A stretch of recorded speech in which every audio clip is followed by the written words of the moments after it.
Yes, മധു കൊട്ടാരക്കര അമേരിക്കയിൽ നിന്ന് ചേരുന്നു കൂടുതൽ വിവരങ്ങളുമായി. മധു, ഈ കൂടിക്കാഴ്ചയ്ക്ക് ശേഷമുള്ള വാർത്താ സമ്മേളനത്തിൽ എന്താണ് അടുത്ത നീക്കങ്ങളെന്ന് പുതിയ നിർദ്ദേശങ്ങളെന്ന് ഇപ്പോൾ വിശദീകരിക്കുകയാണ് അമേരിക്കൻ പ്രസിഡന്റ് ഡൊണാൾഡ് ട്രംപ് ചെയ്യുന്നത്. അതിൽ ഏറ്റവും പ്രധാനപ്പെട്ട കാര്യം അവിടെ ഗസയിൽ സമാധാനം പുലരണം, അതിനായുള്ള ശ്രമങ്ങൾ നടക്കുകയാണ്. 20 നിർദ്ദേശങ്ങളുണ്ട്. അതിൽ ഏറ്റവും പ്രധാനപ്പെട്ടത് ഗസ വിട്ടിനി പലസ്തീൻകാർ ഓടിപ്പോകേണ്ടതില്ല എന്ന ഒരു പ്രധാനപ്പെട്ട കാര്യം മുന്നോട്ട് വയ്ക്കുന്നു. നേരത്തെയുള്ള നിലപാടിൽ നിന്നും ഒരു പിന്നോട്ട് പോക്ക് ആണ് അതെന്ന് പറയാം. അതിന് ബെഞ്ചമിൻ നെതന്യാഹു ഓക്കെ പറഞ്ഞു എന്നാണ് നമുക്ക് മനസ്സിലാക്കാൻ കഴിയുന്നത്. പക്ഷേ ഹമാസ് കൂടി ഈ നിർദ്ദേശങ്ങൾ അംഗീകരിക്കേണ്ടതുണ്ട്. എങ്കിൽ മാത്രമായിരിക്കും പശ്ചിമേഷ്യയിൽ വീണ്ടും ഒരു സമാധാനം ഉണ്ടാവുക. എന്താണ് നിലവിലെ വാർത്താ സമ്മേളനത്തിന്റെ പുരോഗതി? അതിൽ എന്തൊക്കെ കാര്യങ്ങൾ പറയുന്നു? ഒപ്പം എന്തൊക്കെയാണ് പ്രധാനപ്പെട്ട നിർദ്ദേശങ്ങൾ? കഴിഞ്ഞ ദിവസങ്ങളിൽ ഐക്യരാഷ്ട്രസഭയുടെ ജനറൽ അസംബ്ലിയിൽ പങ്കെടുക്കുവാൻ ലോകത്തെ പ്രമുഖ നേതാക്കളെ എല്ലാം ന്യൂയോർക്കിൽ എത്തിയിരുന്നു. അതുമായി ബന്ധപ്പെട്ടാണ് ഇസ്രായേൽ പ്രധാനമന്ത്രി ബെഞ്ചമിൻ നെതന്യാഹുവും എത്തിയത്. ഒരു 20 പോയിന്റ് പീസ് പാക്കേജാണ് ഗസയ്ക്ക് വേണ്ടി ഡൊണാൾഡ് ട്രംപും അദ്ദേഹത്തിന്റെ ഭരണകൂടവും രൂപകൽപ്പന ചെയ്തിരിക്കുന്നത്. ഇത് വന്ന പല നേതാക്കളുമായിട്ട് അവർ വിശദീകരിച്ചു കൊടുക്കുകയും ചെയ്തു.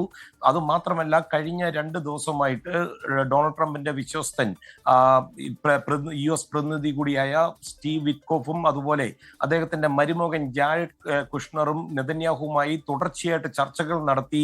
ഈ 20 പോയിന്റ് പീസ് പാക്കേജിന്റെ പ്രാഥമിക റൗണ്ട് ചർച്ചകൾ നടത്തി കഴിഞ്ഞതിന് ശേഷമാണ് ഇപ്പോൾ വൈറ്റ് ഹൗസിൽ നെതന്യാഹു എത്തിയിരിക്കുന്നത്. ഇവിടെ ഏറ്റവും ശ്രദ്ധിക്കേണ്ട കാര്യം, വന്ന ഉടൻ തന്നെ ഖത്തർ ഭരണകൂടത്തിനെ നേരിട്ട് ഡൊണാൾഡ് ട്രംപ് വിളിച്ച് നെതന്യാഹുവിനെ കൊണ്ട് ക്ഷമ പറയിപ്പിച്ചു. അതുമാത്രമല്ല, ഇനി ഖത്തറിനെ ആക്രമിക്കില്ല എന്നുള്ള ഉറപ്പും വാങ്ങിക്കൊടുത്തതിന് ശേഷമാണ് ഈ ചർച്ചകൾ ആരംഭിച്ചത്. ഈ 20 point peace package Donald Trump പറയുന്നത് ഇത് ഗസയിലെ മാത്രം ഒതുങ്ങുന്ന ഒരു ചെറിയ സമാധാനമല്ല, പശ്ചിമേഷ്യയിലെ ഒരു വലിയ സമാധാനത്തിന്റെ ചെറിയൊരു ഘടകം മാത്രമാണ്.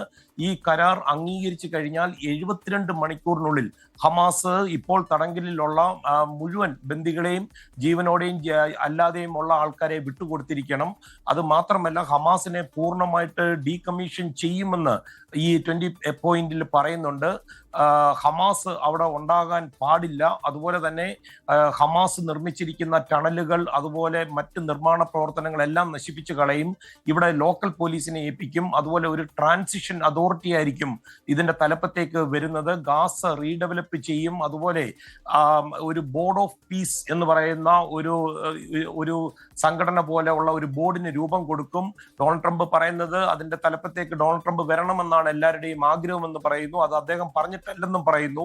ഇസ്രായേൽ സൈന്യം ഘട്ടം ഘട്ടമായിട്ട് ഗസയിൽ നിന്ന് പിൻവാങ്ങും. അത് മാത്രമല്ല, ഈ 20 പോയിന്റ് പാക്കേജ് ഇസ്രായേൽ പ്രധാനമന്ത്രി നെതന്യാഹു അംഗീകരിച്ചു എന്നാണ് ഡൊണാൾഡ് ട്രംപ് അവകാശപ്പെടുന്നത്. നെതന്യാഹു ഇനി സംസാരിക്കാൻ പോകുന്നതേ ഉള്ളൂ. അതിന് അദ്ദേഹം നന്ദി പറയുകയും ചെയ്തു. അതുമാത്രമല്ല, ഹമാസ് ഈ 20 പോയിന്റ് പീസ് പാക്കേജ് അവർ തള്ളിക്കളയുകയാണെന്നുണ്ടെങ്കിൽ ഇസ്രായേലിനെ സർവ്വശക്തിയും എടുത്ത് അമേരിക്ക പിന്തുണയ്ക്കും, ഹമാസിനെ പൂർണ്ണമായിട്ട് നശിപ്പിക്കുമെന്ന് ഡൊണാൾഡ് ട്രംപ് പറയുന്നു. അതുമാത്രമല്ല, ട്രംപ് മിഡിൽ ഈസ്റ്റിലുള്ള ഭരണാധികാരിമാർക്ക് ടർക്കി, ഇന്തോനേഷ്യ, പാകിസ്ഥാന്റെ പേര് എടുത്തു പറഞ്ഞ് നന്ദി പറയുന്നു. യൂറോപ്പ്, ഇവരെല്ലാം ഈ പാക്കേജിനെ അനുകൂലിക്കുന്നവരാണ്. ഇവരുടെ എല്ലാം പിന്തുണയുണ്ടെന്നാണ് ട്രംപ് അവകാശപ്പെടുന്നത്. പാലസ്തീൻ അതോറിറ്റിയെ ഈ പറ്റി ഒന്നും പറയുന്നില്ല. അതായത് അവർക്ക് ഈ തുടർ ഭരണം അല്ലെങ്കിൽ ഗസയുടെ ഈ പാക്കേജ് പ്രകാരം എന്തെങ്കിലും ഒരു അധികാരം ഈ പാക്കേജിൽ പറയുന്നില്ല. അതുപോലെ പാലസ്തീൻ സ്റ്റേറ്റിനെ പറ്റിയും ഒന്നും ഈ പാക്കേജിൽ വിശദീകരിച്ചിട്ടില്ല എന്നാണ് അറിയാൻ സാധിക്കുന്നത്. എന്നാൽ ഹമാസിന്റെ പ്രതികരണം വന്നിട്ടുണ്ട്. ഹമാസ് പറയുന്നത് ഹമാസുമായിട്ട് ഈ പാക്കേജ് ഒന്നും ചർച്ച ചെയ്തിട്ടില്ല. തന്നെയുമല്ല, ഇപ്പോൾ പറഞ്ഞു കേൾക്കുന്ന പല കാര്യങ്ങളും പല ചർച്ചകളിലും അവർ തള്ളിക്കളഞ്ഞതാണെന്നാണ് ഹമാസിന്റെ നിലപാട്. പ്രജിൻ, അത് തന്നെയാണ്. അതിൽ ഏറ്റവും ഒടുവിൽ ഇപ്പോൾ മധു പറഞ്ഞു നിർത്തിയ പ്രധാനപ്പെട്ട കാര്യമുണ്ട്. നേരത്തെ പരസ്യമായി തള്ളിപ്പറഞ്ഞ കാര്യങ്ങൾ കൂടി ഉൾപ്പെടുത്തിയാണ് ഈ 20 നിർദ്ദേശങ്ങൾ വന്നിരിക്കുന്നത്. അതുകൊണ്ട് ട്രംപ് പറയുന്ന കാര്യമുണ്ട്, ആ ഹമാസ് സ്വാഭാവികമായിട്ടും ഇതുമായി ഒത്തുപോകേണ്ടി വരും. ഇനി അങ്ങനെയല്ല എങ്കിൽ സ്വാഭാവികമായ നടപടി എന്ന രീതിയിൽ ഇസ്രായേലിനൊപ്പം നിൽക്കുകയും മറ്റെല്ലാ രാജ്യങ്ങളും ചേർന്ന് ഹമാസിനെ തുരത്തുകയും ചെയ്യും എന്ന കാര്യം കൂടി വ്യക്തമാക്കുന്നുണ്ട്. അപ്പോൾ ഹമാസാണ് ഇനി മിണ്ടേണ്ടത്, ഹമാസാണ് നിലപാട് വ്യക്തമാക്കേണ്ടത്. എങ്കിൽ മാത്രമായിരിക്കും നമ്മൾ പ്രതീക്ഷിക്കുന്ന അല്ലെങ്കിൽ ലോകം പ്രതീക്ഷിക്കുന്ന രീതിയിലുള്ള ഒരു സമാധാനം ഗസയിൽ ഉണ്ടാവുക എന്നല്ലേ മധു? തീർച്ചയായിട്ടും പ്രജിൻ, ഹമാസിന്റെ ഭാഗത്തു നിന്നുള്ള പ്രതികരണമാണ് ഏറ്റവും പ്രാധാന്യം. പക്ഷേ ട്രംപ് പറഞ്ഞ മറ്റൊരു കാര്യം നമ്മൾ കാണാതെ പോകരുത്. അതായത് ഹമാസ് ഈ 20 പോയിന്റ് പീസ് പാക്കേജ് തള്ളിക്കളയുകയാണെങ്കിൽ അമേരിക്ക സർവ്വശക്തിയും എടുത്ത് ഇസ്രായേലിനോടൊപ്പം ചേരും. അതായത് യുദ്ധത്തിൽ അമേരിക്ക പങ്കുചേരുക എന്ന് പറയുന്ന ഒരു ഘട്ടത്തിലേക്ക് വരികയാണ്.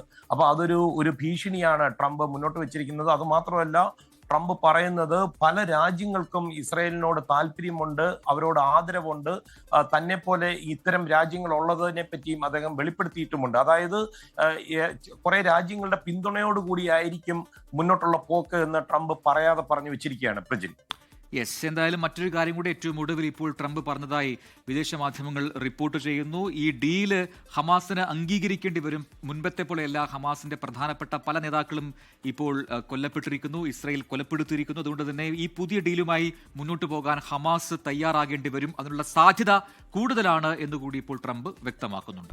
ലോകത്തെവിടെയായാലും ഏത് സമയത്തും 24 വാർത്തകളും ഓഗ്മെന്റഡ് റിയാലിറ്റി പാക്കേജുകളും എക്സ്പ്ലെയിനറുകളും വിശദമായി കാണാൻ ഞങ്ങളുടെ യൂട്യൂബ് ചാനൽ നിങ്ങൾക്ക് സബ്സ്ക്രൈബ് ചെയ്യാം.